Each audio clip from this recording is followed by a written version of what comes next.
വലപ്പാട് സ്നേഹക്കൂട്ടായ്മയുടെ നേതൃത്വത്തിൽ രക്തദാന ക്യാമ്പ് സംഘടിപ്പിച്ചു. തൃശൂർ IMA ബ്ലഡ് ബാങ്കും VPM SNDP HSS Kazhimbram NSS യൂണിറ്റിന്റെ സഹകരണത്തോടെ വലപ്പാട് ഹൈസ്കൂൾ ഗ്രൗണ്ട് പരിസരത്ത് സംഘടിപ്പിച്ച രക്തദാന ക്യാമ്പിന്റെ ഉദ്ഘാടനം ഡോക്ടർ അബ്ദുൾ വാരീസ് നിർവഹിച്ചു. ഉണ്ണികൃഷ്ണൻ തൈബർമത്ത് അധ്യക്ഷനായി. ചടങ്ങിൽ ഡോക്ടർ ബാലഗോപാൽ മുഖ്യാതിഥിയായി. സർവോത്തമൻ ഹുസൈൻ പുതിയ വീട്ടിൽ, സുധീഷ് ആനവിഴുങ്ങി, റഷീദ്, ലിജേഷ്, ഉദയൻ, ഷാഫി, സൈനു, അഭിജിത്ത്, അബ്ബാസ്, ഫ്രെഡി, ആദർശ്, ഷെരീഫ്, അൻസിൽ, നിരഞ്ജന, വിദ്യ, സുധീഷ്, പ്രീതി, പ്രേമചന്ദ്രൻ തുടങ്ങിയവർ ക്യാമ്പിന് നേതൃത്വം കൊടുത്തു.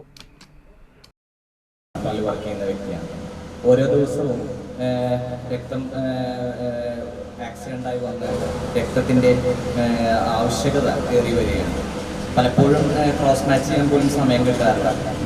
ഇൻറ്റേർണൽ ബ്ലീഡിംഗ് ഒക്കെ ആണെങ്കിൽ തന്നെ O- blood, O group O-, നമ്മൾ എന്താ പറയുക, ക്രോസ് മാച്ച് ചെയ്തില്ലെങ്കിൽ ആർക്ക് വേണമെങ്കിലും കൊടുക്കാവുന്നതാണ്. അപ്പോൾ അതെടുത്ത് നമ്മൾക്ക് ഉപയോഗിക്കേണ്ടി വരാറുണ്ട്. ചിലപ്പോൾ അന്വേഷിച്ചാൽ തന്നെ ബ്ലഡ് കിട്ടാറില്ല. IMA ദയ ഹോസ്പിറ്റലും IMAയും തമ്മിലുള്ള ബന്ധം ഒരുപാട് നാളായിരുന്നു. ഞാൻ 3 വർഷമായി ദയയിൽ വർക്ക് ചെയ്യുന്നു.